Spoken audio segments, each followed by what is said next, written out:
Il est venu le temps. Oui, enfin moi je voulais parler de la déclaration des revenus. Voyons ce qui change en 2024 pour les propriétaires bailleurs. Premier point, comment seront finalement imposés les revenus des locations touristiques? Parce que là ils nous ont fait un suspense digne du série.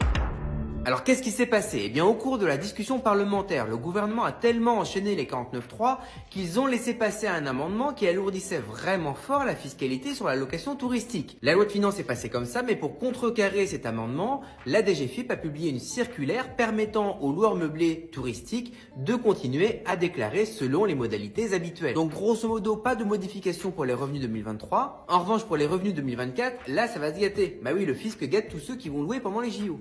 Pour tenir la performance. Deuxième point, on va parler des revenus fonciers. Le plafond du déficit foncier est doublé si vous avez engagé des travaux de rénovation énergétique. On parle là bien sûr du régime réel. Alors c'est pas tout à fait nouveau parce que c'est en vigueur depuis l'année dernière, mais c'est quand même d'actualité. Alors je vais expliquer rapidement le truc. En revenu foncier, en location vide donc, si tu as plus de charges que de loyers, tu crées ce qu'on appelle un déficit. Et ce déficit, tu peux l'imputer jusqu'à 10 700 € sur tes autres revenus, sur ton salaire par exemple, ce qui te permet de beaucoup limiter ton impôt sur le revenu. Et bien si ton déficit foncier est causé par des travaux de rénovation énergétique, tu peux imputer non pas jusqu'à 10 700, mais jusqu'à 21 400. C'est une aide pour compenser le prix des travaux. Troisième point, si vous avez changé de locataire en 2023, vous devez remplir la déclaration d'occupation. Vous êtes également concerné si vous faites partie des 20% de contribuables qui n'ont pas réussi, qui ont oublié de le faire l'année dernière. Alors il y a une nouveauté cette année, si vous n'avez pas accès à internet, l'administration met à votre disposition un formulaire papier. Et je rappelle qu'en cas d'oubli, vous vous exposez à une amende de 150 € par local. Tout est clair? Très clair, merci PAP.